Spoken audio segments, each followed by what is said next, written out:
Chapter 1.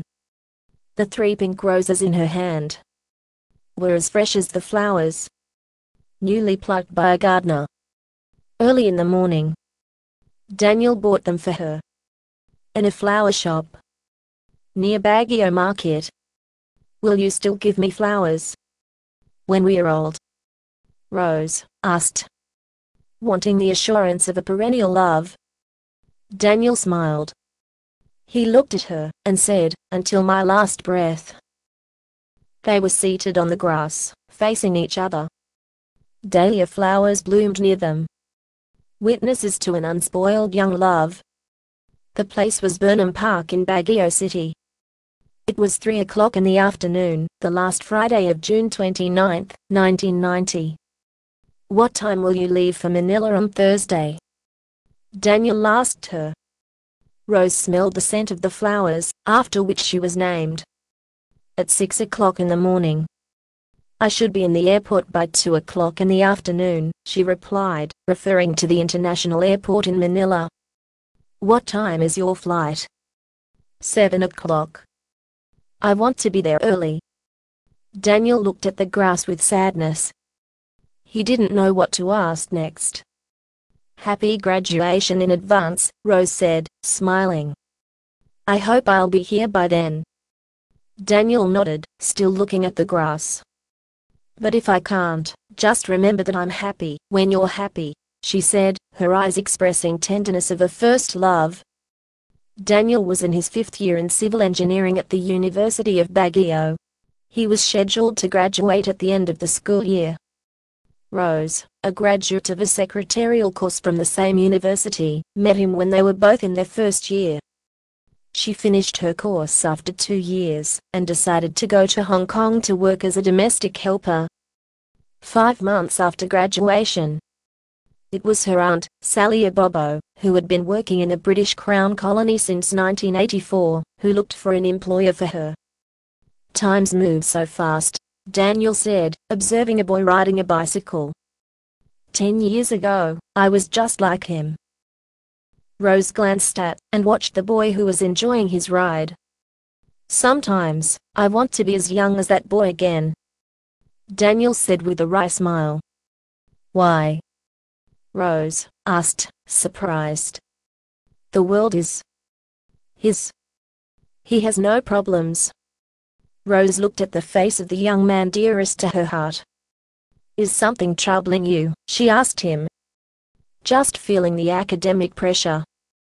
"And now, you will be leaving," he answered. "It won't take too long. I'll be back in 2 years' time.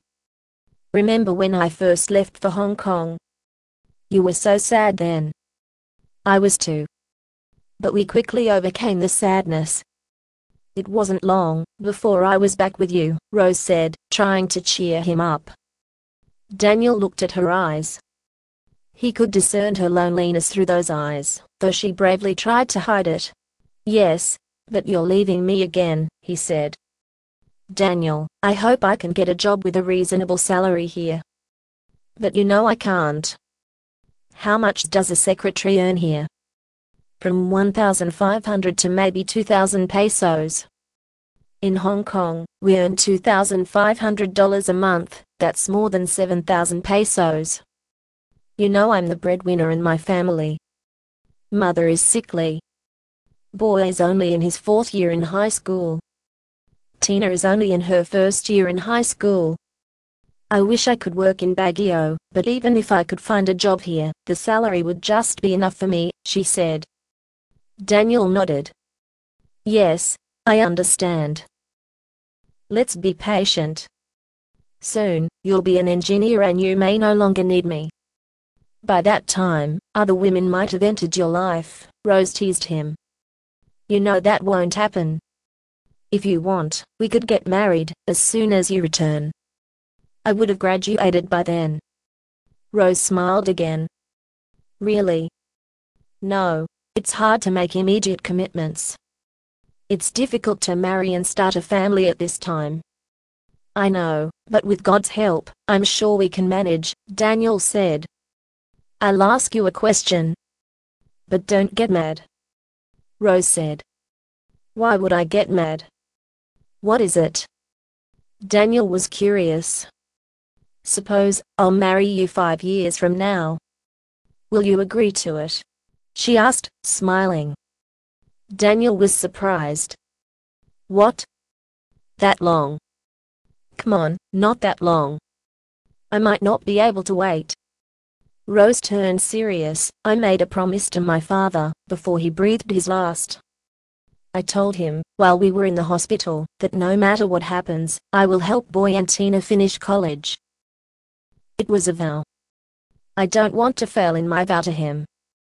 Daniel could not say anything. He just listened to Rose. Have you ever promised anything to a person who was dying? Daniel shook his head. Rose had graduated from the Baguio City High School as valedictorian of her class. When her father, Captain Anacleto of Fabler, PA, Philippine Army, was ambushed in Sagada, Mountain Province, together with his troop, by the New People's Army, or NPA. Her father was then traveling in an army jeep from Bontoc to Sagada, together with 4 army soldiers, when a group of NPAs ambushed them on a narrow curve 5 kilometers away from Sagada proper, the main town. The 4 soldiers who were with her father were killed on the spot. Captain of Fabler was wounded in the stomach. When the NPAs approached them, he pretended to be dead. The communist rebels quickly left the ambush site, after they burned the jeep, and confiscated the soldiers' rifles. A passenger jeep happened to pass by a few minutes after the rebels left. Captain of Fabler shouted for help. He was immediately brought to the Sagada clinic for treatment.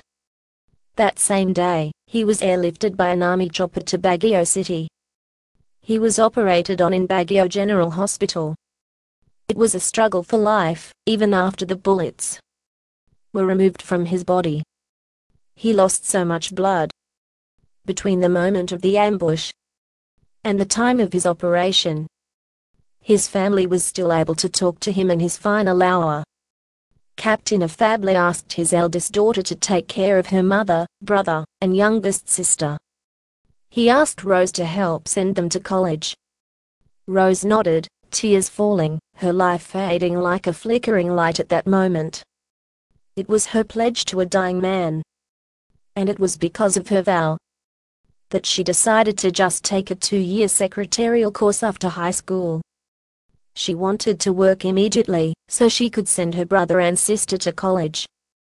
How deep and pure is your love for me? She waited for Daniel's reply. He could only look at her.